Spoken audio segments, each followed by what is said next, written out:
నమస్కారం. నమస్కారం అండి. ఇప్పుడు మన ముందు వెంకటేష్ అన్న ఉన్నాడు, కొత్తపల్లం అనమాట. అన్న ఉన్నాడు, అన్న ఊబర్లో చేస్తున్నాడు అనమాట. ఆ ఊబర్ గురించి మనం కొన్ని తెలుసుకుందాం అడిగి. అన్న బాలిక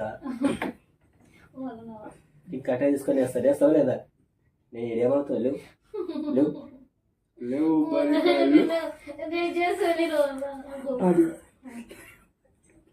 బాలిక లివ్ లివ్ బాలిక లివ్.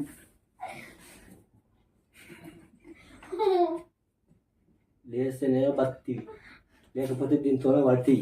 లివ్. ఆ స్వామి లేచి చెప్పాల స్వామి ఆ మాట.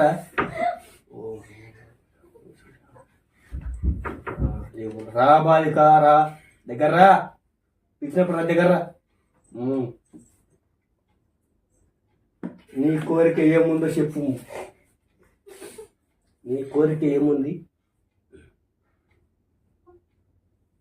నీ కోరిక నాకు విన్నమించు బాలిక, లేకపోతే నీకు శాపం పెడతా. స్వామిని చూస్తే నీకు నవలాటేస్తుందా? స్వామిని చూస్తే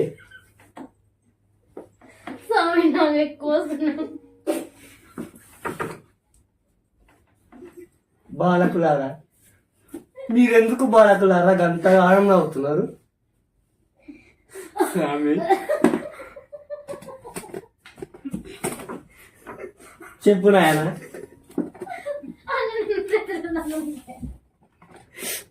మీరు చాలా ఎక్కువ నవ్వుతున్నారు.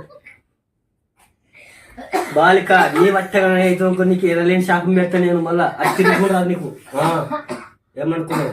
నా శాపం నుంచి దగ్గుతున్నావు చూడు. దగ్గు బాగా దగ్గు.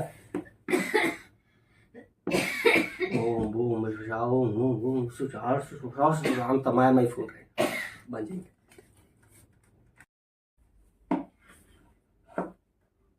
నీ పేరేమిటి? నా పేరు సురేష్ స్వామి.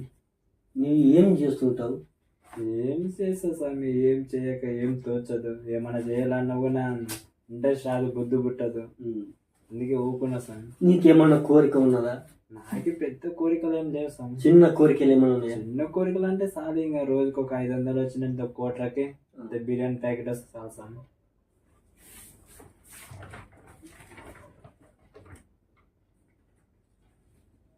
తదాస్తు.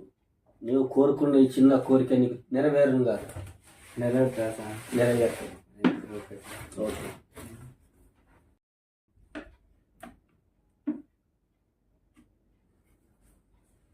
చెప్పండి నాయన, నీ కోరికలు ఏమిటి?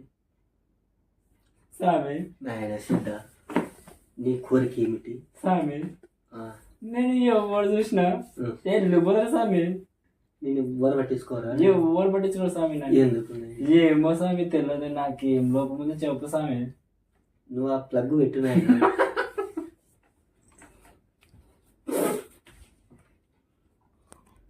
నువ్వు అట్లా నవ్వద్దు బాలక. నువ్వు అట్లా నైనాను ఆడ వీడియో సరిగ్గా రాదు. అవునా స్వామి? అయ్యిపోతుంది వాళ్ళ. నువ్వేదైనా పెద్దరాడి వారికి మామూలు అనుభవించి మీకందరికి దీర్ఘ సుమా.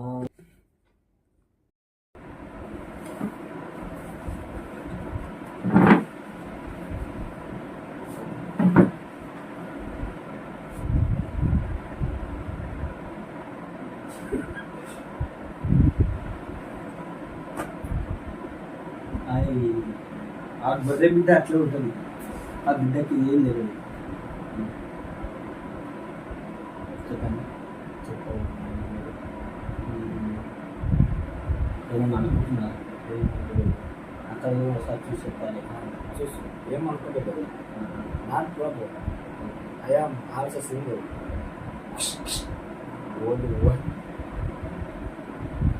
ఒక్కడేనంట, ఒకటే ఉందంట, రెండోది లేదంట. ఓకే, ఉంటా నేను కూడా. Bye friends. బాయ్. బైక్కు అద్దాలు లేకపోతే మాత్రం చాలా ఇబ్బంది పడాల్సి వస్తుంది. ఆ బైక్ కొందరు అద్దాలు లేకుండా సడన్ గా యూటర్న్ మర్చుకోవడం కాడ చాలా ఇబ్బందులు ఇట్లా చాలా మంది కింద పడటం కానీ యాక్సిడెంట్లు కానీ అవడం జరుగుతుంది అనమాట దాని గురించి అట్లా. అంటే మీరు ఊబర్లో చేస్తున్నారు కాబట్టి మీకు ఏమైనా బెనిఫిట్స్ అవ్వాలా ఏమైనా ఉంటావా? పర్వాలేదు, మాకు చాలా వరకు బెనిఫిట్స్ అయితే వస్తున్నాయి. కస్టమరు మేము పలకరించిన దాన్ని బట్టి ఆయన మాకు తిరిగి రెస్పాన్స్ అవ్వడము, మేము మాట్లాడిన దాన్ని బట్టి ఆయన మాకు తిరిగి రెస్పాన్స్ అవ్వడం, ఇదంతా బాగా ఓకేనే ఉంది. దాని తర్వాత వచ్చేసి ఆయన లొకేషన్ తెలియకపోతే కూడా ఫోన్ చేస్తే పలానా దగ్గర ఉన్నామని చెప్పి చాలా మంచిగా మాట్లాడతారు కస్టమర్లు కూడా. అదే ఇప్పుడు మీరు కిలోమీటర్కి ఎంత తీసుకుంటారు ఒకవేళ ఊబర్లో చేస్తున్నారు కదా? అది కిలోమీటర్కి వచ్చేసి మన ఊబర్ కంపెనీ వాళ్ళు పెట్టేసి ఏమన్నా అంటే ఇప్పుడు ఒక 2-3 కిలోమీటర్లకు అయితే ఒక 20 రూపాయలు 30 రూపాయలకి ఇస్తాడు. అదే ఒక 10-15 కిలోమీటర్ల వరకు ఉందనుకో ఒక 100 రూపాయల పైన అబోవ్ వేస్తాడు అనమాట. అది మన కిలోమీటర్ని బట్టి దాని అమౌంట్ పెంచుతూ పోతాడు అనమాట. అట్లా అది ఒకవేళ అనుకోకుండా ఏమైనా ఎక్స్ట్రా ఛార్జెస్ చేస్తారంటే కూడా అట్లా ఏనికి ఉండదు. వాళ్ళు ఫిక్స్ వాళ్ళు ఎంత చూపిస్తుందో అంతే అవుతుంది సరిగా ఛార్జెస్ కూడా. వాళ్ళు కూడా మనకు కస్టమర్లు అంతే పే చేస్తారు. వాళ్ళు చెప్పిన దాన్ని బట్టి మళ్ళీ మేము ఎక్కువ డిమాండ్ చేసి అమౌంట్ అడగడానికి ఉండదు కానీ ఇట్లా ఉంటుంది దాన్ని. మంచిగా ఉంటుంది. ఇప్పుడైతే ఆ ఫీల్డ్ ఎవరైనా చేయొచ్చు దాన్ని? ఎవరైనా చేయొచ్చు. వాళ్ళకు డ్రైవింగ్ లైసెన్స్ ఉండాలి, బండి ఆర్సీ ఉండాలి, దాంతో వచ్చేసి ఇన్సూరెన్స్ ఉండాలి బండికి. దాని తర్వాత ఇంకా లైసెన్స్ వాళ్ళు తీసుకున్న వారు ఉన్నాయంటే దాన్ని నడుపుకున్న సిటీ నుంచి మనం ఎక్కడ మన ఏ దేశం నుంచి వచ్చినా ఇక్కడ నడుపుకొని హైదరాబాద్ లో మాత్రం నడుపుకోనికి చాలా బెస్ట్. ఇది Hyderabad best city, best city, అన్నిటికీ నడుచుకోవాలి. మన పెద్ద సౌకర్యాల నుంచి చిన్న గరీబ్ వరకు చాలా మంచిగా ఉపయోగపడుతుంది ఇది. ఎందుకంటే నేను చేస్తున్నా కాబట్టి నా అనుభవంతో చెప్పేస్తున్నది ఇది అట్లాంటిది. ఓకే, నమస్కారం. నమస్కారం.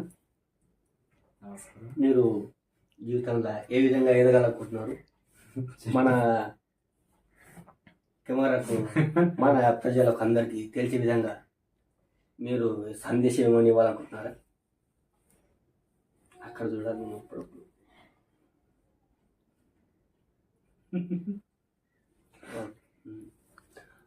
ఇప్పుడే మన వాళ్ళు మన సురేష్ తమ్ముడు ఆయన ఇప్పుడే ఈ విధంగా నవ్వాలి అని చెప్పేసి మీకు చూపిస్తాను. అది చూపించడం అనేది జరుగుతుంది. దాన్ని బట్టి మనం ఇంకా ఏమైనా తెలుసుకునేది ఉంటే మన సురేష్ తమ్ముడిని అడిగి ఇంకా తెలుసుకుందాం.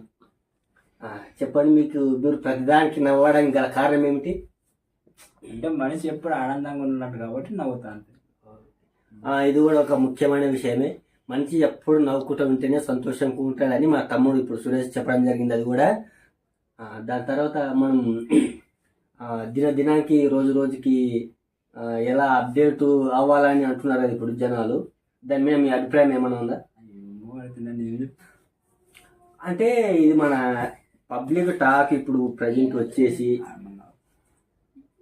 ఓకే, మన సురేష్ అనే తమ్ముడు ఈ విధంగా ఫీలింగ్ అవుతున్నాడు కాబట్టి ఇది ఇంతటితో సమాప్తం చేస్తున్నాం.